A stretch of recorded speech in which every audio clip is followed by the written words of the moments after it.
Muy buenas noches, soy Juan José Garrido Quetlin, esto es Rumbo Económico. Esta noche estaremos con Marco Arana, fundador del movimiento Tierra y Libertad, para hablar sobre su perfil económico, sus visiones sobre Perú y las expectativas que él tiene para el 2013. Marco, muy buenas noches. Gracias por estar con nosotros en el programa. Muy buenas noches, un gusto de estar por la invitación aquí.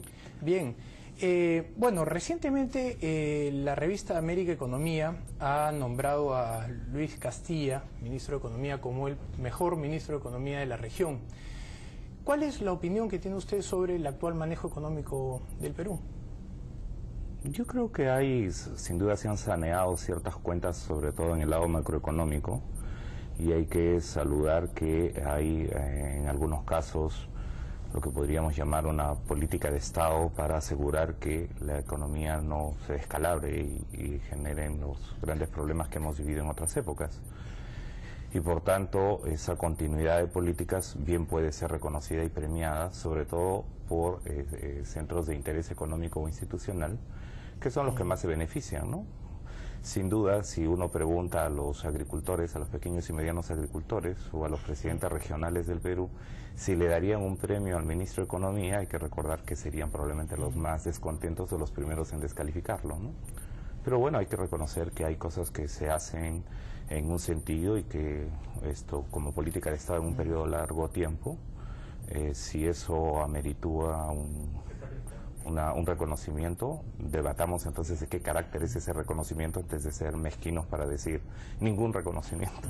Pero entiendo por lo que usted me dice que entonces sí está a favor de la estabilidad macroeconómica en las bases principales. Me imagino que es fiscal, monetaria, de deuda. Yo creo que nadie podría estar en contra de que haya un buen manejo macroeconómico en el país. Yo creo que los desbalances que hemos tenido en materia fiscal o de balanzas de pago o los niveles de inflación que hemos tenido, que los recordamos, ¿verdad? Traumáticamente además, tienen que ser responsables. En todo gobierno tendrían que ser responsables. Lo que hay que cuestionar es cuál es la base, por ejemplo, productiva de ese nivel de implementación del modelo económico. Y allí no hay que ser opositor ni ser un ultra para decir, por ejemplo, como Michael Porter diciendo, cuidado, el crecimiento que estamos teniendo es un crecimiento que se está haciendo sobre la base de un modelo primario exportador, que se está haciendo sobre la base de agroexportación, que no se está invirtiendo en ciencia y tecnología adecuadamente, que no se está desarrollando adecuados indicadores en materia de salud o educación, ni en ciencia ni en tecnología, y estamos dependiendo excesivamente de los precios internacionales de los metales, por ejemplo. Y yo creo que ese tipo de cuestionamiento y debate sí es una responsabilidad del ministro de Economía y Finanzas, y por eso, si a mí me habían dicho hay que darle un premio, habría dicho no, todavía falta mucho por hacer como para dar un premio, por ejemplo. La mayoría de economistas de izquierda, Waldo Mendoza, por ejemplo, que no es de izquierda propiamente, pero es una persona que está asociada a, digamos que la filosofía social, aceptan efectivamente que el modelo no es primario exportador en el sentido de la producción, que es a lo que usted se refiere, sino en el sentido de las exportaciones. 65% de las exportaciones son efectivamente del sector primario, pero de la economía minería con las justas es 13%. Lo que está dinamizando la economía es esta demanda interna generada a partir del comercio, los servicios, el turismo, los servicios financieros, y en ese sentido la gran mayoría de peruanos están beneficiando. ¿Cuáles serían los grandes cambios que haría un gobierno de Tierra y Libertad al actual modelo económico? Lo que dice es bien importante porque muchas veces el carácter publicitario y de marketing de las empresas hace pensar que todo se lo debemos a la minería, ¿no? Y este eslogan de Perú, país minero, que no le hace nada bien ni en principio para el reconocimiento de del carácter diversificado que debe tener la economía, ni tampoco para el carácter, digamos, ampliamente extendido de la pequeña y mediana empresa, que está siendo un factor importantísimo en este crecimiento económico, ¿no? Y efectivamente creo que ese es un primer punto en el que hay que decir cuidado con los enfoques reduccionistas, cuidado con las miradas blanco y negro de la realidad. Entonces, yo creo que un tema importante en materia económica es cómo vamos hacia una diversificación de nuestra economía. Es un proceso que puede tener, digamos, varias etapas, eso no se puede hacer de manera traumática, pero hay que comenzar a discutir, por ejemplo, si en vez de solo pugnar por mayor competencia en el sector de harina y pesca, comenzamos a pensar, por ejemplo, en resolver también el problema del acceso de la biomasa de pescado que tenemos en la mesa de los peruanos con altos niveles de desnutrición, o si pensamos, por ejemplo, que podríamos comenzar una política de maricultura, por ejemplo, que nos ayude a entrar en el lado de la oferta de pescado de calidad ¿Usted cree mercado que los europeo peruanos o americano? no consumimos pescado porque los industriales de la pesca no han generado las condiciones para que las personas demanden pescado? ¿O es más bien que la gente no tiene hábitos de consumo de pescado y por lo tanto no hay demanda Es del un mismo? problema complejo, no es solamente hábitos, ¿no? O si alguien quiere comprar 1 kilo de pescado para hacer un buen ceviche, eso tiene muy alto costo, ¿no? 16 soles, 18 soles, 1 kilo de pescado para prepararse un buen ceviche es un precio que está inaccesible a sectores medios y bajos. Claro, ¿no? bueno, Como si parte hablamos de la corvina y el lenguado, pero hay, no, hay diversos el pescados. pez de que no uva valen o el 16, perico a 14 ¿no? soles o 12 soles, voy al mercado, ¿no? Sí, Y yo el también, por eso jurel, lo digo.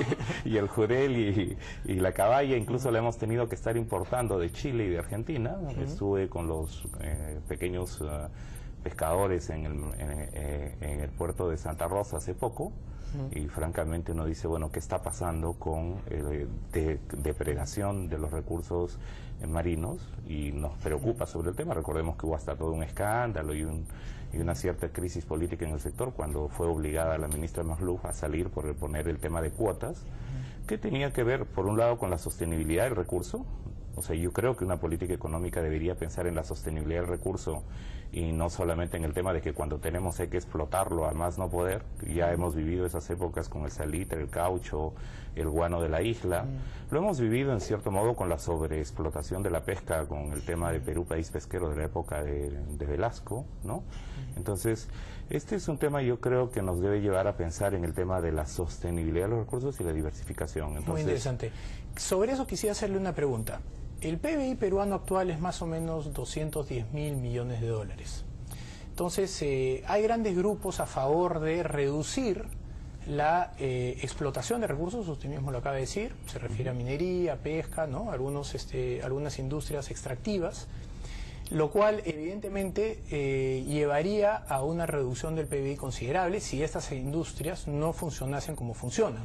Ustedes, Tierra y Libertad, por ejemplo, propugna un nuevo tipo de minería, ¿no? Una minería más acorde con la ecología, con el ambientalismo. No obstante, la gran minería tiene ISO 14000 y otros tipos de certificados de calidad ambiental. Ustedes de alguna manera no comparten esa visión. Entonces, mi pregunta va, ¿con qué otras producciones alternativas cubriríamos esos 30.000 o 40.000 millones de dólares que no se producirían si estas industrias no estuvieran presentes? yo creo que en primer lugar lo que hay que afirmar es que hay que hacer un cambio de transiciones, ¿no? No podemos comenzar a decir, miren, dejamos de hacer minería y nos ponemos a fabricar zapatos en los dos parques industriales que además han sido casi desmontados y destruidos, el de Arequipa y el de Trujillo, por ejemplo, ¿no?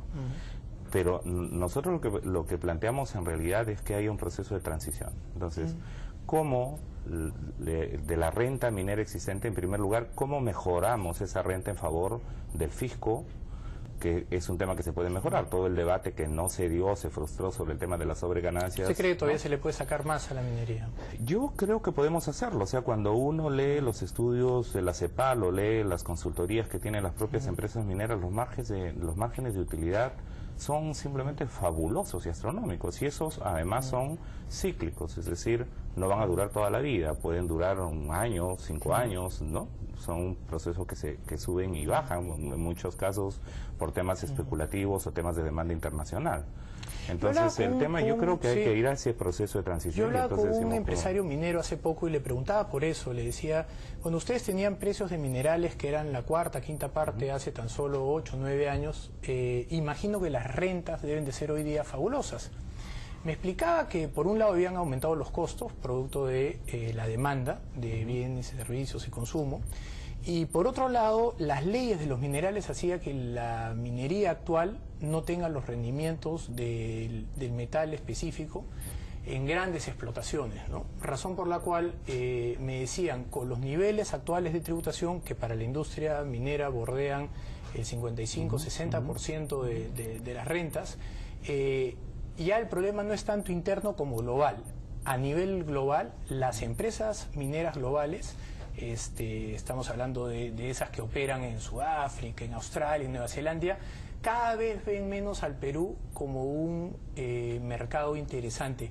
Y si uno mira el ranking de inversión minera en el mundo, Perú baja año a año consistentemente. ¿Eso no debería mandarnos una señal que esta política de sacarle al ganso la mayor cantidad de plumas, como decía Colbert, no está siendo tan buena como creíamos? No, la minería, bueno, en primer lugar hay que sincerar cifras, porque yo leo los boletines de la Sociedad de Minería, algunos a veces efectivamente esto que muestra el desaliento que tienen para expandir el sector, y en otros casos leo los reportes que tienen de las conferencias mineras, y francamente, o sea, el nivel de optimismo que tienen en el sector es impresionante. Entonces, que sinceren la información. ¿A nivel local o a nivel global? A nivel global y a nivel local. O sea, uno mira los documentos y las ponencias de la Conferencia del Oro en Arequipa el año pasado y estamos más o menos en el mejor de los mundos posibles. Lo que pasa es que están planteando que el tema es solo un tema de productividad y de competitividad, y creo que no, creo que hay un tercer factor que tiene que ver con conflictividad socioambiental, ¿no? Que no es la principal, en realidad, amenaza de la minería, porque estoy convencido, completamente convencido, que allí donde empresas mineras pueden tener un trato distinto con las autoridades locales y con las organizaciones sociales, pueden encontrarse soluciones pacíficas y además soluciones que beneficien en algunos casos a todos, en otros casos tendrá que terminar a lo mejor con la exclusión de algún proyecto minero, o tendrá que terminar con la pregunta y la respuesta a qué tipo de daño es soportable y a cambio de qué, ¿no? Correcto. Pero esos temas no se están permitiendo que se puedan discutir y plantear, sino simplemente se descalifica al oponente y se señala como que la minería es la única o la gran actividad que debe imponerse para el crecimiento en el país. Vamos a hacer nuestra primera pausa y regresamos con Marco Arana, líder de Tierra y Libertad. Regresamos.